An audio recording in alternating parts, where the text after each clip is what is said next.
मेरे रूहानी मुसाफिरों, आज की ये गुफ्तगू उन रूहों के लिए है जो इस भीड़ भरी दुनिया में खुद को अकेला महसूस करती हैं, जो रातों को उठकर अपने मालिक को पुकारती है मगर उन्हें रास्ता नजर नहीं आता।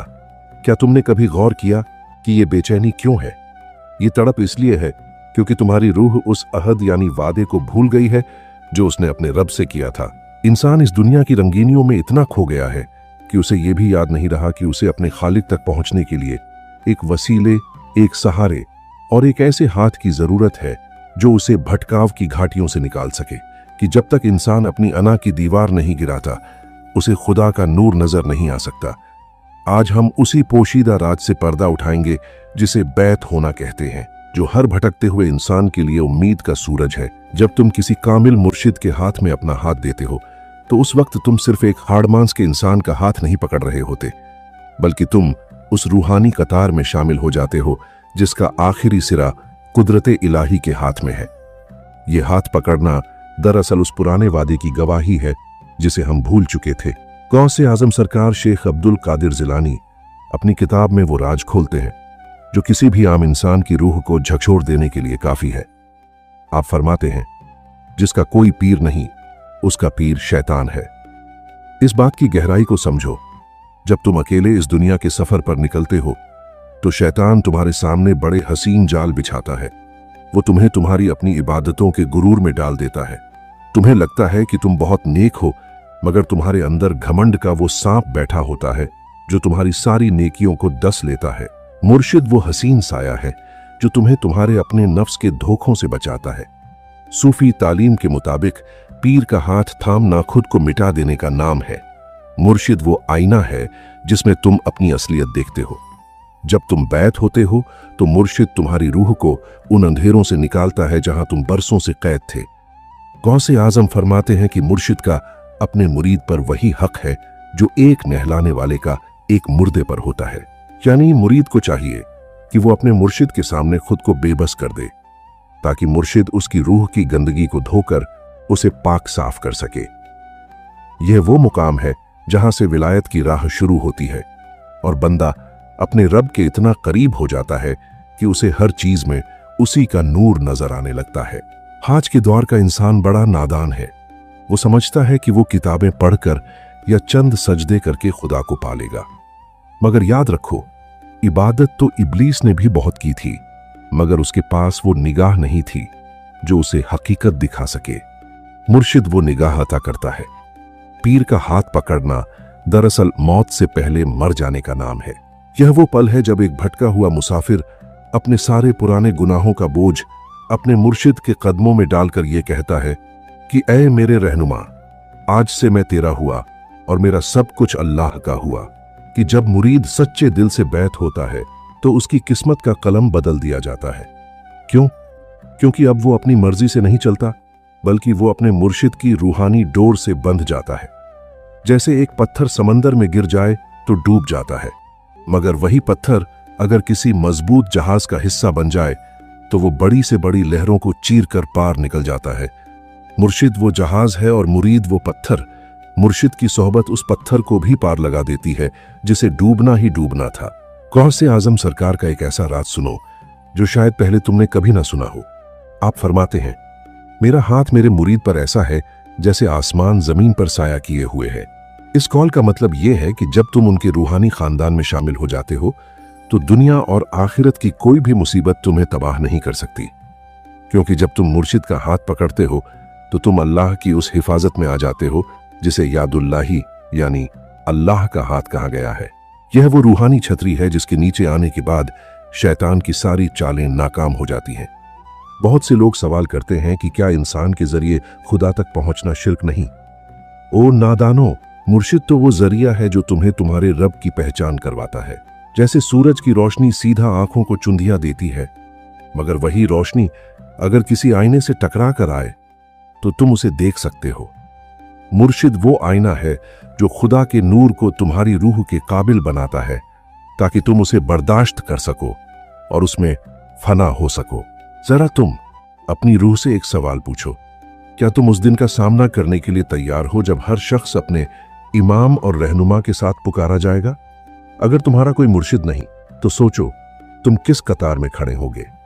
अपनी रूह की तड़प को पहचानो और उस बैत की हकीकत को समझो जो तुम्हें दुनिया की गुलामी से आजाद करके खुदा की बंदगी में ले जाती है। सूफी तालीम का यह सिलसिला एक ऐसी पुकार है जो सदियों से चली आ रही है। यह वो दावत है जो तुम्हें मिट्टी से नूर बनाने के लिए दी जा रही है।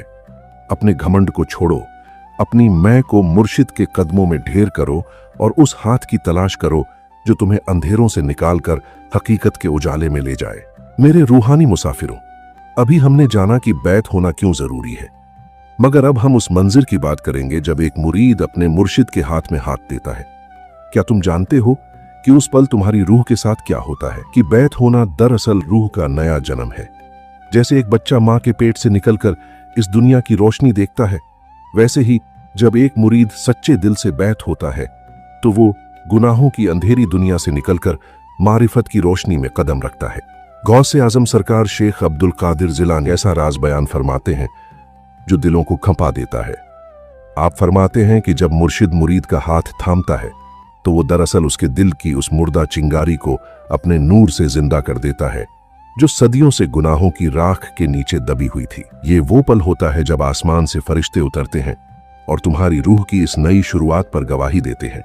लोग पूछते हैं कि क्या एक पल में किस्मत बदल सकती है? सुनो, जब मुर्शिद की नजर मुरीद के दिल पर पड़ती है तो वो उसके पुराने सारे काले धब्बे धो डालती है और उसे एक साफ आईने की तरह बना देती है जिसमें खुदा का जलवा नजर आ सके।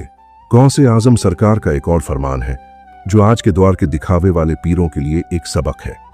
आप फरमाते हैं कि मुर्शिद वो नहीं जो सिर्फ तुम्हें तस्बीह पकड़ा दे, बल्कि मुर्शिद वो है जो तुम्हारे दिल से दुनिया की मोहब्बत निकालकर उसमें अल्लाह की तड़प भर दे। बैत होने का असली मकसद ये है कि तुम अपने आप को पूरी तरह मिटाकर अपने मुर्शिद की मर्जी में ढल जाओ। जब एक मुरीद अपने मुर्शिद के सामने ऐसा हो जाता है जैसे एक मुर्दा नहलाने वाले के हाथों में, तभी उसके अंदर वो रूहानी ताकत पैदा होती है जो उसे हर मुश्किल से लड़ने का हौसला देती है। मुर्शिद का काम सिर्फ दुआ देना नहीं है, बल्कि उसका काम मुरीद के नफ्स का कत्ल करना है। वो तुम्हारे अंदर छुपे हुए उस घमंड को निकालता है जो तुम्हें अपने आप को बड़ा दिखाने पर मजबूर करता है। जब तक तुम्हारे अंदर मैं जिंदा है, तुम हक को नहीं पा सकते। मुर्शिद तुम्हें मैं से निकालकर तू तक ले जाता है और फिर वही तू तुम्हें मालिक तक पहुंचा देता है। यह सफर कठिन जरूर है, मगर जब हाथ में मुर्शिद का हाथ हो तो हर कांटा फूल बन जाता है और हर तूफान एक ठंडी हवा का झोंका लगने लगता है। एक अजीम राज जो गौसे आजम ने बयान फरमाया वो ये है कि जब मुरीद अपने पीर से जुड़ता है तो उसके सिलसिले की पूरी रूहानी ताकत उसके पीछे खड़ी हो जाती है। आप फरमाते हैं, मेरा मुरीद अगर पश्चिम में हो और उसका पर्दा खुल जाए तो मैं पूरब में बैठकर उसका पर्दा ढक देता हूं। तसव्वुर करो कितनी बड़ी पनाह है ये। जब तुम सूफी तालीम के इस रास्ते पर चलते हो और किसी कामिल जात से जुड़ते हो तो तुम्हारी हिफाजत का जिम्मा आसमान वाले उठा लेते हैं। मुर्शिद तुम्हारे लिए एक ढाल की तरह होता है जो शैतान के हर वार को अपने ऊपर रोक लेता है। आज का इंसान परेशान है क्योंकि वो अपने दुखों का हल दवाओं और पैसों में ढूंढ रहा है, मगर असली शिफा तो उस नजर में है जो रूह के जख्मों को भर देती है। मुर्शिद की नजर कीमिया की तरह होती है, वो जिस लोहे पर पड़ जाए उसे सोना बना देती है। बैत होना दरअसल उस नजर का तलबगार होना है। यह वो रिश्ता है जो मौत के बाद भी खत्म नहीं होता। दुनिया के सारे रिश्ते कब्र की मिट्टी के साथ दफन हो जाते हैं, मगर मुर्शिद और मुरीद का रिश्ता पुल सिरात पर भी काम आता है और महशर के दिन भी मुर्शिद अपने मुरीद को अकेला नहीं छोड़ता। लोग अक्सर ये सवाल करते हैं कि क्या हम बिना बैत के अल्लाह को नहीं पा सकते? इसका जवाब गौसे आजम ने बड़ी खूबसूरती से दिया है। आप फरमाते हैं कि रास्ता तो है, मगर वो रास्ता दुश्मनों और चोरों से भरा हुआ है। अगर तुम अकेले जाओगे तो शैतान तुम्हें रास्ते में ही लूट लेगा और तुम्हें पता भी नहीं चलेगा। मुर्शिद वो रहबर है जो रास्ते के हर मोड़ से वाकिफ है। उसे पता है कि कहाँ शैतान ने जाल बिछाया है और कहाँ नफ्स तुम्हें धोखा देगा। है कि मुरीद बनना दरअसल अपने आप को गुलाम बना लेना है, खुदा के उन बंदों का जिनसे खुदा राजी है। जब तुम उनकी गुलामी में आते हो तो दरअसल तुम उनकी दुआओं के साए में आ जाते हो। बैत का वो एक पल तुम्हारे बरसों की इबादत से बेहतर हो जाता है, क्योंकि उस एक पल में तुम्हारा रुख बदल जाता है। पहले तुम अपने लिए चल रहे थे, अब तुम अपने मौला के लिए चलते हो। ये वो तब्दीली है जो इंसान को एक आम बंदे से वली बनाने तक का सफर तय करवाती है। मेरे दोस्तों, एक बात याद रखो कि बैत होना कोई मजबूरी नहीं, बल्कि ये रूह की वो पुकार है जो अपने मालिक की चौखट पर लौटना चाहती है। अगर तुम्हारी रूह में तड़प है, अगर तुम अंधेरों से तंग आ चुके हो, तो किसी ऐसी कामिल जात की तलाश करो जिसके चेहरे पर नूर हो और जिसके हाथों में खुदा का हाथ हो।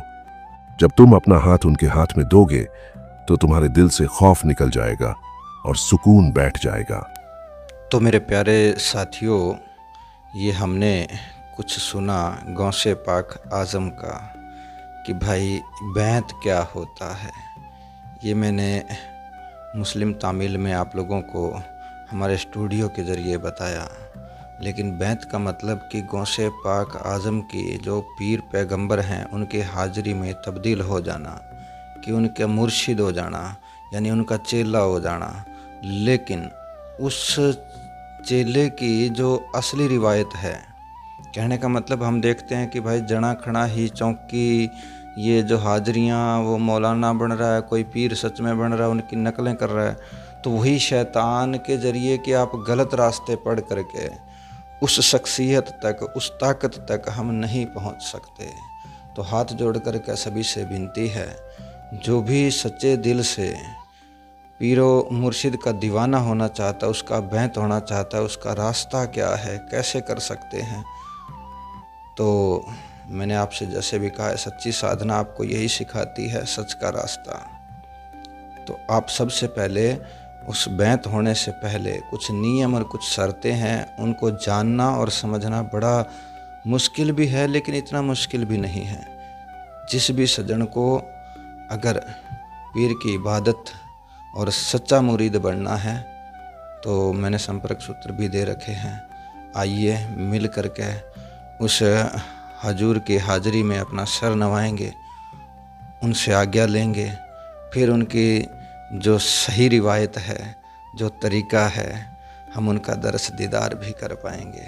और जो हमारे ऊपर आई मुसीबतें हैं, आज हम अलग अलग ठिकानों पर पहुंच कर के और अपना समय ख़राब कर रहे हैं, इसके साथ साथ हम अपना पैसा, हम अपनी ज़िंदगी ख़राब कर रहे हैं और ज्ञान हमें कुछ भी नहीं मिल रहा है।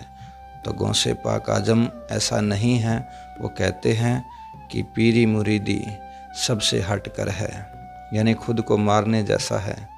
तो आइए मिलकर करते हैं नया आगाज़। जय गौसे पाक, जय पीरानी।